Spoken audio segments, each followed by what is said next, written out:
Hi everyone, welcome to one சமையல் கைமணம். இன்றைக்கி ரொம்ப சுவையான பிடிக்கரணை சேர்த்த புளிக்குழம்பு எப்படி செய்யலான்னு வாங்க பார்க்கலாம்.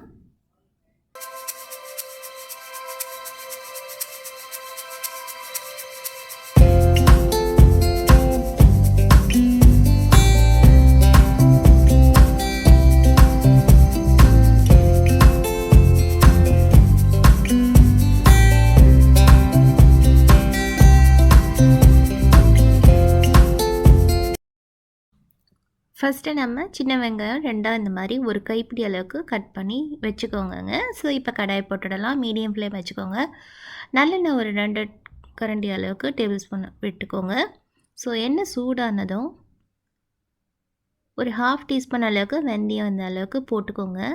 ஸோ லைட்டாக பொன்னிறமாக ஆனோடனே நம்ம வெட்டி வச்ச சின்ன வெங்காயத்தை நம்ம இதில் சேர்த்துடலாம். சேர்த்துட்டு நல்லா வதக்கி விட்டுக்கோங்க. இப்போ நம்ம தக்காளி பழம் ஒன்று நல்லா கட் பண்ணி பொடியாக இந்த மாதிரி போட்டுக்கிட்டு அதையும் நல்லா வதக்கி விட்டுக்கோங்க. ஸோ இப்போ நெக்ஸ்ட் நம்ம என்னென்னா புளி கரைசல் நம்ம விடணும். ஸோ புளி நல்லா ஊற விட்டுட்டு இந்த மாதிரி தண்ணி விட்டு நல்லா கரைச்சி வச்சுக்கோங்க. ஸோ 2 தடவை நல்லா பிழிஞ்சு நல்லா தண்ணியை விட்டுக்கோங்க. புளி கரைசல் அதில் விட்டுட்டு ஸோ இதுக்கு இந்த மாதிரி புளி கரைசலில் செஞ்சால் தாங்க நல்லாயிருக்கும் இந்த காய்க்கு.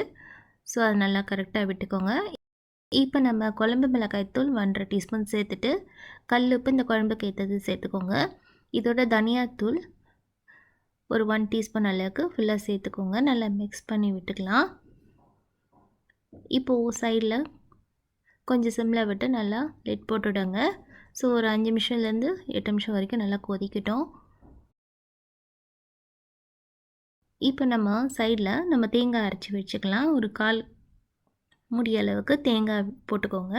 ஸோ கீரைனது அதை போட்டு நல்லா பிளெண்ட் பண்ணிவிட்டு அதில் நம்ம சின்ன வெங்காயம் சேர்த்துக்கோங்க. ஒரு 4 முழுசாக போட்டுட்டு அதோட தண்ணி சேர்த்து நல்லா அரைச்சி ஃபைனாக அரைச்சி வச்சுக்கோங்க.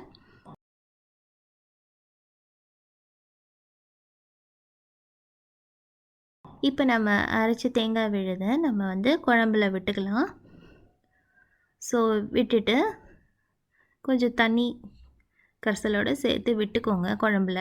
மறுபடியும் கொதி வரட்டும். ஒரு 2லேருந்து 3 நிமிஷம் நல்லா கொதி வரட்டும். லிட் போட்டுவிடுங்க. ஸோ ஆகாச்சு. நம்ம குக்கர்லேருந்து காய் ஸ்டீம் விட்டாச்சு. ஸோ இந்த மாதிரி எடுத்துடுங்க.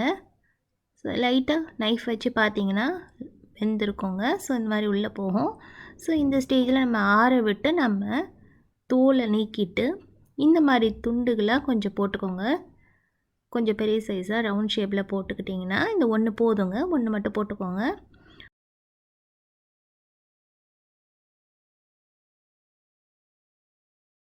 அவ்வளோதான். குழம்பு திக்கானோன்னு இந்த காயை சேர்த்துட்டு 2 சேர்ந்து நல்லா திக்காக கிடைக்குங்க. ஸோ நல்லாயிருக்கும். ஒரு 2 பேர் அளவுக்கு இந்த குழம்பு தாராளமாக சாப்பிடலாம். ஸோ ரொம்ப சுவையான பிடிக்கரணை புளிக்குழம்பு உங்களுக்கு நான் என்னோடய ரெசிபியை ஷேர் பண்ணியிருக்கேன். ட்ரை பண்ணி பாருங்கள். Happy cooking, enjoy. தேங்க்யூ. இந்த வீடியோ உங்களுக்கு பிடிச்சிருந்தா ப்ளீஸ் லைக் பண்ணுங்கள், ஷேர் பண்ணுங்கள், சப்ஸ்கிரைப் பண்ணுங்கள். மறக்காமல் கீழே இருக்கிற பெல் ஐக்கானை கிளிக் பண்ணுங்கள். தேங்க்யூ.